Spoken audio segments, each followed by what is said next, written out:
I watch another fire on the news, and a growing part of me wants to watch it all burn. What else can regular people do? A broken and unjust system cannot learn. Capitalism has run out of excuses. With no way to explain the destruction of the lives it uses, the only thing that ever trickled down are crumbs, while they stole the pie. Our bellies are empty and our tongues are dry. The middle class became the working poor. What are we working for? Who are we working for? How can you look towards the future when you're staring down the barrel of a gun? How can we fix our newest problems when we can't solve the old ones? Where's the leadership?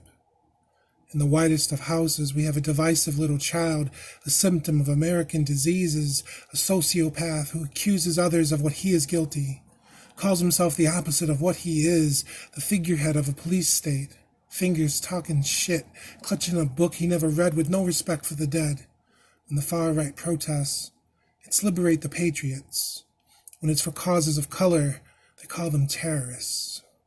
Politicians and the media want to describe the reaction as the people out of control. What does that say about what caused the unrest? Another senseless death we protest. We're the ones out of control. How about shooting someone for being black? Choking someone to death? When your job is to protect and serve. Are you under control when another person is out of breath? While you're on their neck? And all any of us ever wanted was for us to live up to our ideals, but we're stuck with the most painful reality that police brutality is not the answer to police brutality. And now we've got thousands of instances, beating down protesters and witnesses, empty platitudes and fake apologies.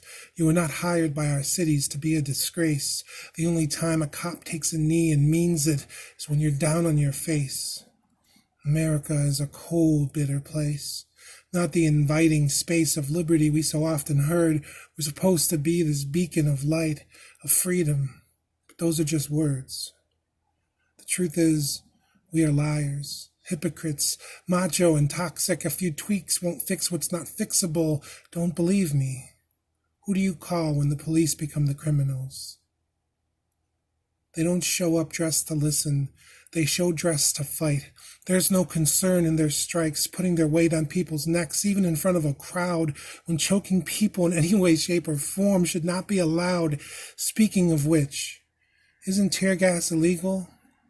We're not supposed to use chemical weapons on our enemies, let alone our own people. Isn't this the part where the apologists remind me again that blue lives matter? Cops weren't born blue. That's the color they choose to wear while they dominate you, control you. What can we do when the ones who are supposed to keep us safe and sound are the ones continuously beating us down? Makes you wonder how many black people tripped and fell their way into a jail cell or 6 feet underground. Now I'm watching countless videos of the police gone wrong. What do you think they do when the lights aren't on? When the white folks, corporate media, and camera phones are gone? Education is so broke, teachers have to buy their own supplies, but the police come fully militarized. Many don't deserve to wear those badges because they have no honor. They're traitors. We show up with our vulnerable voices. They show up with armor and weapons. The police are the outside agitators. They strike fear in the neighborhoods they supposedly protect, fear demanding respect. Doesn't that strike you as odd? That so many see them less as servants of the community and more of a brute squad. It's a reputation that has been earned by the blood of the dearly missed, more names than we can list, and now how many people have been shot in the eyes with rubber bullets because they saw the truth, that these officers are not here to protect you, even though that's what they were hired to do. The job description doesn't match the practice. Now, I hear they're talking about whistleblower protections. Think about that. If you need to protect a good cop from all the bad ones, what does that tell you? There's a hell of a lot more of them than the good ones. I don't know how many times I heard violence is never the answer, but it's politicians and the police's favorite tactic. If you really want to get rid of Antifa, stop being fascist. After the death of Dr. King, daily riots occurred in over 100 American cities, and about a week later, The Civil Rights Act was passed. For those who complain about every protest, there's no right way to do it.